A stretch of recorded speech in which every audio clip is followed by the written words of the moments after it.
Recordo-me vivamente de ter orado para que Dave mudasse. Eu estava lendo a Bíblia e via mais e mais os defeitos dele e como ele precisava ser diferente. Enquanto orava, o Senhor falou comigo: Joyce, Dave não é o problema, você é o problema. Fiquei desolada, chorei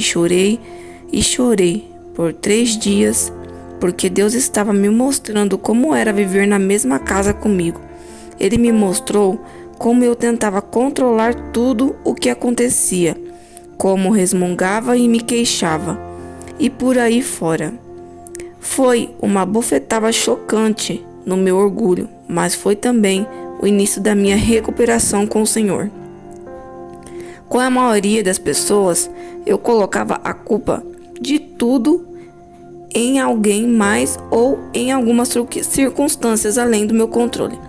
Pensava que, agindo mal porque havia sido abusada, mas Deus me disse: o abuso pode ser a razão de você agir dessa forma, mas não use como desculpa para permanecer assim. Satanás trabalha como afinco em nossa mente, construindo fortalezas que nos impedem de enfrentar a verdade. A verdade nos libertará e ele sabe disso. Não creio que exista algo mais penoso emocionalmente do que enfrentar a verdade sobre nós mesmos e nosso comportamento. Como é penoso? A maioria das pessoas foge disso. É razoavelmente fácil enfrentar a verdade sobre alguma outra pessoa. Mas quando precisamos nos enfrentar, achamos muito mais difícil. Números 21, versículo 5. E o povo falou contra Deus e contra Moisés: Por que nos fizeste subir do Egito para que morramos nesse deserto, onde não há pão nem água? E a nossa alma tem fástio deste pão vil, desprezível e insubstancial. Como você deve se lembrar, os israelitas queixavam-se de que todos os seus problemas eram por culpa de Deus e de Moisés. Eles se eximiram com sucesso de qualquer responsabilidade pessoal por estarem no deserto por um tempo tão longo. Deus me mostrou que essa foi uma das principais mentalidades de deserto que os manteve lá por 40 anos. Foi também uma das principais razões porque gastei tantos anos caminhando em volta das mesmas montanhas em minha vida. Minha lista de desculpas porque estava agindo mal era infindável. Se não tivesse sido abusada quando criança, eu não seria mal-humorada. Se os meus filhos me ajudassem mais, eu agiria melhor. Se Dave não jogasse golfe aos sábados, eu não seria tão solitária. Se Dave me comprasse mais presentes, eu não seria tão negativa. Se eu não tivesse de trabalhar, não estaria tão cansada e irritável. Então deixei o emprego e sempre com as desculpas, e se. Se pudesse sair mais de casa, eu não ficaria tão aborrecida. Se apenas tivesse mais dinheiro, se nós tivéssemos nossa própria casa, se pelo menos não tivéssemos tantas coisas, se tivéssemos vizinhos melhores ou amigos diferentes, e se, por aí vai. Disse o Senhor a Moisés, número 13, versículo 1. Envia homens que espiam a terra de Canaã, que eu hei de dar aos filhos de Israel. De cada tribo de seus pais enviareis um homem, sendo cada qual o príncipe entre eles. Enviou-os Moisés do deserto de Parã, segundo o mandado do Senhor. Todos aqueles homens eram cabeça dos filhos de Israel. Ao cabo de 40 dias voltaram de espiar a terra. Caminharam e vieram a Moisés e a Arão e a toda a congregação dos filhos de Israel no deserto de Parã, a Cádiz. Deram-lhes conta a eles e a toda a congregação e mostraram-lhes o fruto da terra. Relataram a Moisés e disseram: Fomos à terra a que nos enviaste, e verdadeiramente mana leite e mel, este é o fruto dela. O povo, porém, que habitava nessa terra era poderoso, e as cidades muito grandes e fortificadas. Também vimos ali os filhos de Anak, de grande estatura e coragem. Se, entre aspas, e mas, entre aspas, são duas palavras mais enganosas que Satanás planta em nossa mente. Os 12 espias que foram enviados até a prometida como patrulha de reconhecimento voltaram com um cacho de uvas tão grande que tinha de ser carregado em uma estaca por 2 homens. Mas o relatório que deram a Moisés e o povo foi negativo. Foi o, entre aspas, mas, que os derrotou. Eles deveriam ter mantido os olhos em Deus e não no problema em potencial. Uma das razões de nossos problemas nos derrotarem é porque pensamos que eles são maiores do que Deus. Essa pode ser também uma razão porque temos dificuldade de enfrentar a verdade. Não estamos certos de que Deus pode nos mudar, então nos escondemos de nós mesmos, em vez de nos encararmos como realmente somos. Agora, não me é tão fácil encarar a verdade sobre mim mesma quando está tratando de mim, porque sei que Ele pode me mudar e já vi o que Ele pode fazer e confio nele. Entretanto, no início da minha caminhada com Ele era difícil. Tinha passado a maior parte da minha vida escondendo de uma coisa ou de outra. Tinha vivido na escuridão por um tempo tão longo que sair para a luz não foi fácil. Salmo 51, versículo 1. Compadece-te de mim, ó Deus, segundo a tua benignidade, segundo a multidão das tuas misericórdias. Apaga minhas transgressões, lava-me completamente da minha iniquidade e purifica-me do meu pecado. Pois eu conheço as minhas transgressões, o meu pecado está sempre diante de mim. Pequei contra ti somente, e fiz o que é mal perante os teus olhos, de maneira que serás tido por justo no teu falar e puro no teu julgar. Eu nasci na iniquidade e em pecado me concebeu minha mãe. Eis que te compazes da verdade no íntimo e no recôndito me fazes reconhecer a sabedoria. No Salmos 51, o rei Davi estava clamando a Deus por misericórdia e perdão, porque o Senhor estava tratando com ele sobre o seu pecado com Batseba e o assassinato de seu marido. Acredite ou não, o pecado de Davi havia ocorrido 1 ano antes desse salmo ser escrito, mas ele não o havia encarado nem reconhecido. Ele não estava enfrentando a verdade, mas enquanto se recuperasse a fazê-lo, não poderia se arrepender. E enquanto não se arrependesse, Deus não poderia perdoá-lo. O verso 6 dessa passagem é um versículo poderoso e ele diz que Deus deseja a verdade no íntimo. Isso significa que, se desejar receber as bênçãos de Deus, deveremos ser honestos com Ele sobre nós e sobre nossos pecados. 1 João 1,8. Se dissermos que não temos pecado nenhum, recusando-nos a admitir que somos pecadores, a nós mesmos nos enganamos e a verdade que o Evangelho apresenta não está em nós. Não habita em nossos corações. Se admitirmos de livre e espontânea vontade que somos pecadores e confessarmos os nossos pecados, Ele é fiel e justo, fiel à sua própria natureza e promessas para nos perdoar de nossos pecados, repudiar a nossa ilegalidade e nos purificar continuamente de toda injustiça, de tudo que não está em conformidade com o propósito de pensamento e ação. Se dissermos, alegarmos que não temos cometido pecado, contradizemos a sua palavra e fazemo-lo mentiroso, e a sua palavra não está em nós. A mensagem dividida do Evangelho não está em nossos corações. Deus é rápido para nos perdoar se nós nos arrependermos verdadeiramente, mas não podemos nos arrepender se não enfrentarmos e reconhecermos a verdade sobre o que fizemos. Admitir que fizemos alguma coisa errada, mas então dar uma desculpa para o erro não é a maneira de enfrentar Deus. Não entendi. Admitir que fizemos alguma coisa errada, mas então dar uma desculpa para o erro é a maneira de Deus enfrentar a verdade. Naturalmente queremos nos justificar e as nossas ações, mas a Bíblia diz que a nossa justificação encontra-se somente em Jesus Cristo, Romanos 3,20. Eu e você somos justificados diante de Deus depois de pecarmos apenas pelo sangue de Jesus, não por desculpas. Ou seja, vocês devem enfrentar e não dar desculpas. Lembro-me de quando uma vizinha me telefonou um dia e me pediu para levá-la ao banco naquele momento, antes que ele fechasse, porque o carro dela não estava ligando. Eu estava ocupada fazendo as minhas coisas. E não queria parar.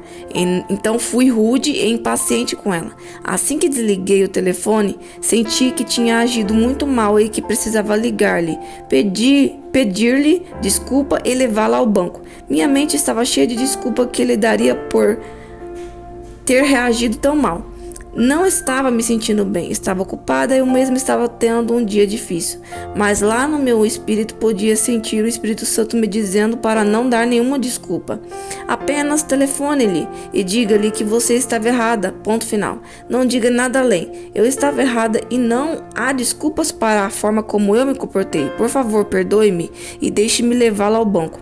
Posso dizer que foi difícil fazer isso. Minha carne estava sendo cortada, podia sentir essa coisinha correndo em volta de minha alma desesperadamente, tentando encontrar um lugar para se esconder. Mas não há como esconder-se da verdade, porque a verdade é a luz. No princípio era o Verbo, e o Verbo estava com Deus, e o Verbo era Deus. Ele estava no princípio com Deus, todas as coisas foram feitas por intermédio dele, e sem ele nada do que se foi feito se fez. A vida estava nele e a vida era a luz dos homens. A luz resplandece nas trevas e as trevas não prevalecem contra ela. Não apagaram ou absorvem ou se apropriam dela. João 1, versículo 1. A verdade é uma das mais poderosas armas contra o reino das trevas. A verdade é luz, e a Bíblia diz que a escuridão jamais subjugou a luz e jamais subjugará. Satanás quer manter as coisas escondidas da escuridão, mas o Espírito Santo quer trazê-la à luz e tratar delas. Então podemos ser verdadeira e genuinamente livres. Jesus disse que a verdade nos libertaria. João 8:32. Essa verdade é revelada pelo Espírito Santo. Em João 16, versículo 12 diz: Tenho ainda muito que vos dizer, mas vós não o podeis suportar agora. Quando vier, porém, o Espírito da verdade, ele vos guiará de toda a verdade, verdade total e completa. Jesus poderia ter mostrado toda a verdade aos seus discípulos, mas ele sabia que eles não estavam prontos para isso. Ele lhes disse que eles teriam de esperar até que o Espírito Santo descesse do céu para ficar com eles e morar neles. Depois que Jesus subiu ao céu, ele enviou o Espírito Santo para trabalhar conosco, preparando-nos continuamente para que a glória de Deus fosse manifesta por intermédio em vários níveis. Como podemos ter o Espírito Santo trabalhando em nossa vida se não enfrentarmos a verdade? Ele é chamado de o Espírito da Verdade. A faceta principal do seu ministério a nós é nos ajudar a enfrentar a verdade. Trazer-nos a um lugar de verdade, porque apenas a verdade nos libertará. Alguma coisa em seu passado, uma pessoa, um acontecimento ou circunstâncias que magoou, pode ser a causa de sua atitude e de seu comportamento errado. Mas não permita que isso se torne uma desculpa para permanecer dessa forma. Muitos dos seus problemas de comportamento foram causados por ter sido sexual, verbal, emocionalmente abusada por muitos anos, mas fiquei presa aos padrões de comportamento errado quando usei o abuso como uma desculpa para eles. Isto é como defender seu inimigo dizendo: eu odeio esta coisa, mas é por isso que eu guardo. Você pode experimentar uma gloriosa liberdade de cada escravidão definitivamente. Você não precisa gastar 40 anos vagueando no deserto. Ou se você já gastou 40 anos ou mais lá porque não sabia que as mentalidades de deserto estavam mantendo lá, hoje pode ser o seu dia de decisão. Peça a Deus que comece a mostrar-lhe a verdade sobre você mesmo. Quando Ele o fizer, suporte. Não será fácil, mas lembre-se de que Ele prometeu: de maneira alguma te deixarei, nunca jamais te abandonarei. Hebreus 13, versículo 5. Você está a caminho da saída do deserto, desfrute a terra prometida. O que Deus quer falar para você aqui no dia de hoje, nessa manhã?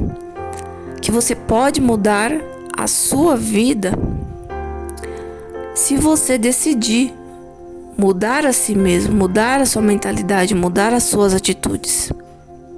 Então, muitas vezes, nós culpamos a vida, o mundo, as pessoas, todos, situações, mas não reconhecemos que nós temos o controle da nossa vida, que nós somos os responsáveis de tudo que existe em nossa vida. Nós somos criadores juntamente com Cristo, herdeiros de Cristo, Filho de Deus, então somos criadores.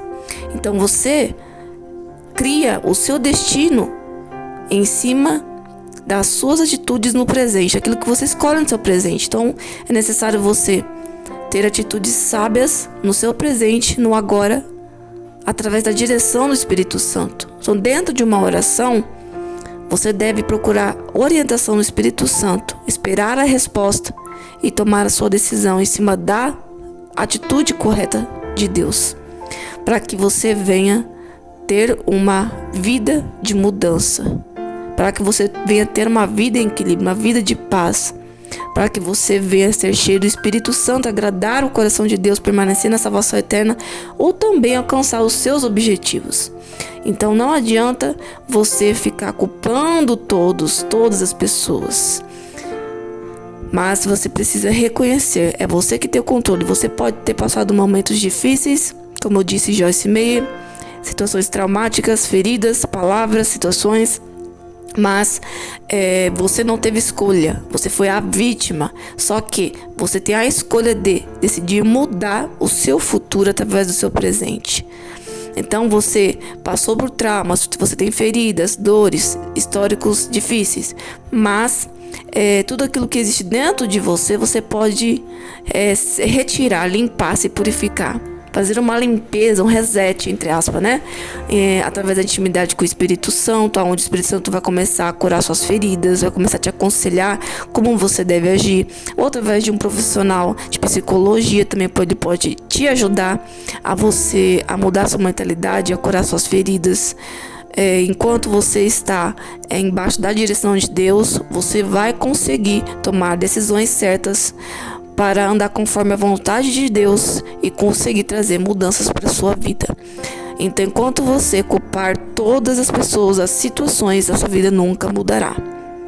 Você precisa colocar dentro de você, mesmo que eu sofri muito, mesmo que doeu, mesmo que a minha história foi difícil, eu não devo mais culpar as situações, não devo mais culpar as pessoas e nem culpar a mim mesmo, mas perdoar a mim, perdoar as situações, as pessoas e procurar enviar o amor para elas e para mim, para que eu venha me libertar das correntes que me prendem no mesmo lugar e me faz com que eu viva murmurando, resmungando, culpando a todos e trazendo maldições para minha vida e amaldiçoando outras pessoas também com as minhas palavras e atitudes. Então é necessário você reconhecer e começar a tomar uma atitude diferente. Eu preciso mudar a partir daqui, procurar as raízes, o motivo e colocar soluções dentro desses problemas que me faz ser dessa forma, ter essas atitudes, essas palavras, esses pensamentos. Eu sei que você deve estar pensando assim: mas é muito fácil, não é com você, não é você que sofreu, não é você que passou. Eu não sei qual é o tamanho da sua dor e você também não sabe qual é o tamanho da minha dor. Só quem viveu, passou na pele, sabe como é a dor, o tamanho do sofrimento. Então, você deve pensar assim: até quando você vai culpar as pessoas ou vai dizer, não é com você? Não é com você, não foi você que passou na minha pele, então essa pessoa não merece meu perdão, essa situação me magoou muito, eu não consegui esquecer, não consigo perdoar e deixar pra lá. Então você vai continuar no mesmo lugar. Enquanto você não acredita que as pessoas devem ser amadas incondicionalmente, você deve se amar incondicionalmente, você deve se perdoar e perdoar as pessoas, perdoar as situações e procurar mudança, você nunca mudará. Então, se você não crê, não adianta profissionais, pessoas, líderes, padres, religiosos, cristãos, católicos, ninguém a te aconselhar, que ele não vai conseguir tirar você do lugar. Então, quando você não crê, nada faz você se mover. Você precisa acreditar que é possível você mudar, e que você está errado na forma de você pensar em culpar todas as pessoas, e você precisa acreditar que você é o responsável em tudo que existirá no seu futuro através do seu presente. Então é necessário descer aos pés de Cristo, descer aos pés de Jesus, se humilhar a Cristo. Porque quando você está se reconhecendo, se vendo de frente de um espelho, como Joyce Meyer diz, que é muito difícil quando Deus começa a te mostrar aonde você está errando, o que você deve melhorar.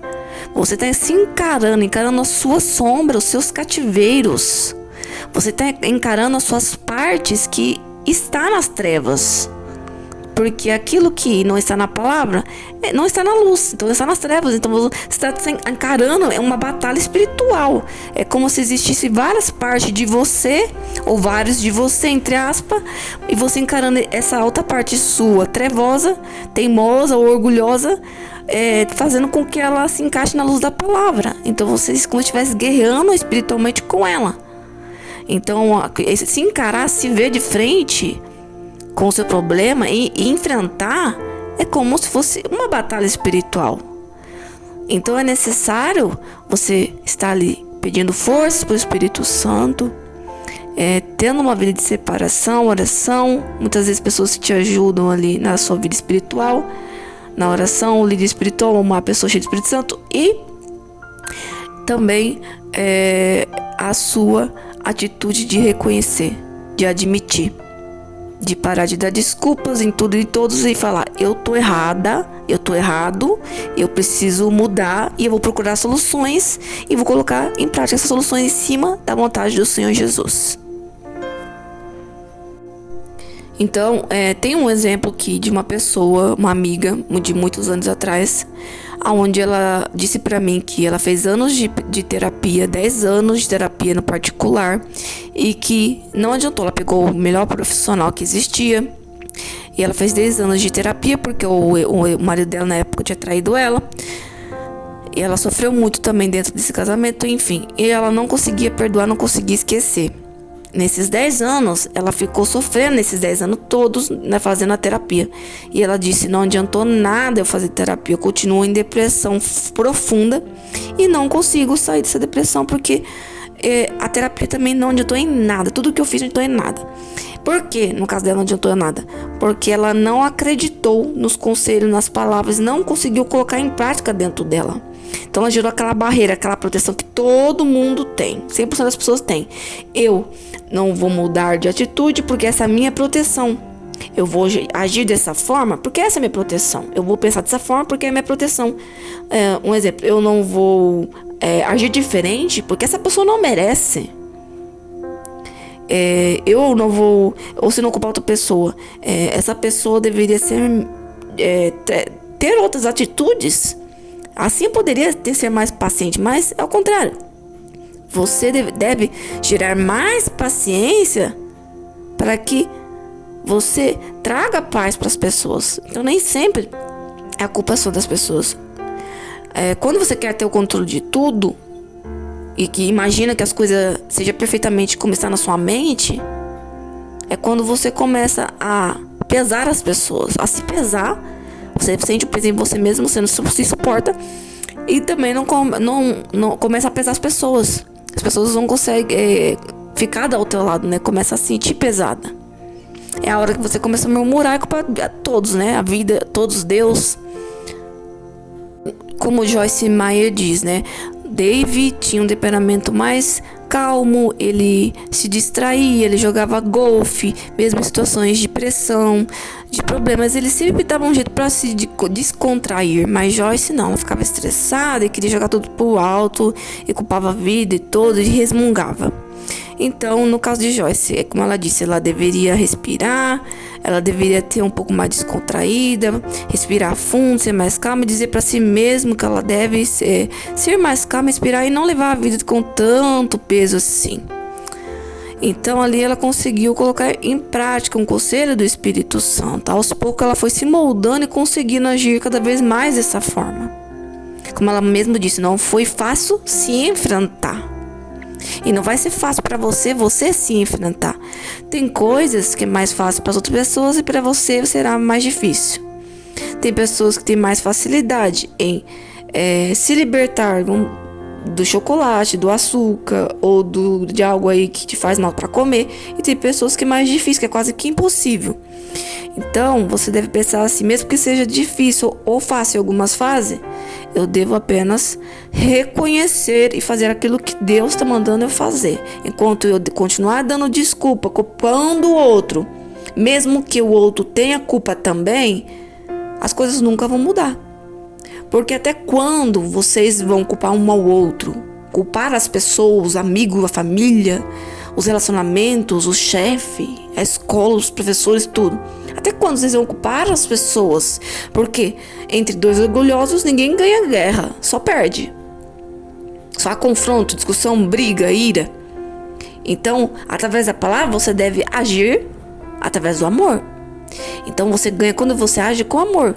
Mesmo que o outro, ou as pessoas, o mundo, a vida, como vocês culpam, não dão um braço a torcer, não descem, né? Não reconhecem nas atitudes erradas, você deve reconhecer, você deve ser a diferença, você deve ser o sal da terra. Primeiro, para o seu próprio bem, para a glória do nome de Jesus e para a sua salvação eterna. E também para que a paz continue entre os irmãos, como a palavra de Deus diz. Suportai-vos uns aos outros e ande com a paz, não em briga, discussões, desavença. Suporte a sua ira, controle a sua ira. Então é você quem deve controlar.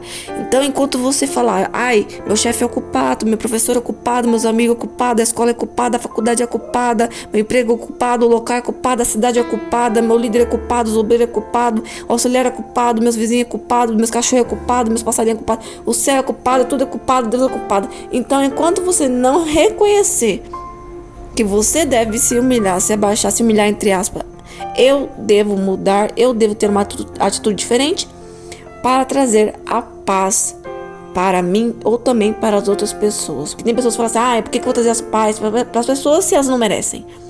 Então pense pelo menos para você e para Deus, para a glória de Cristo. Faz bem para você e para Deus, pronto. Tem pessoas que chegam a esse ponto de orgulho, né? Não gostam de pensar no bem do próximo, de tanta raiva, traumas, feridas e orgulho também. Então pense em fazer o bem para você e para Deus, pronto. Assim você naturalmente vai estar fazendo o bem para o próximo. Então até quando vocês vão culpar tudo e todos e não admitir? Entre duas pessoas, uma dessas duas pessoas, ou entre todas as pessoas que vocês estão culpando, tem que admitir que está errando, que está errado na situação. Se as pessoas não admitem, você vai ser essa pessoa, porque você é cristão. Então, através da palavra, você vai ter que se reconhecer sim e enfrentar. Então, se imagine na frente de um espelho, o que você deve enfrentar? Os ciúmes, a ira, a raiva, o egoísmo, os olhos altivos, os vícios, o alcoolismo, as festas, os palavrões, os filmes, os pensamentos vingativos, a atitude de vingança, a ira,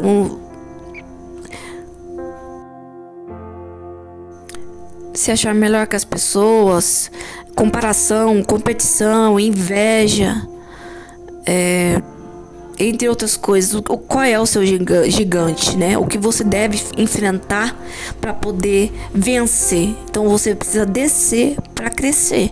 Porque aquele que não desce, Deus abate. Então você precisa descer para crescer. Você precisa ter essa atitude para mudar a sua vida. Então, o outro não toma atitude, ou sua família, seus amigos, ou que nem eu dei exemplo para vocês, você vai tomar uma atitude diferente, ser diferente. Você vai se suportar. Você vai se engolir, entre aspas, se enfrentar. É assim que o Espírito Santo começa a te aperfeiçoar para ser semelhante a Ele, para a sua paz, alegria, equilíbrio e salvação eterna. Então é sobre você e não sobre as pessoas. É por você, por Deus e depois pelos seus irmãos. Que Deus abençoe vocês. Lembre-se, não existe vida perfeita, pessoas perfeitas. Você não é perfeito.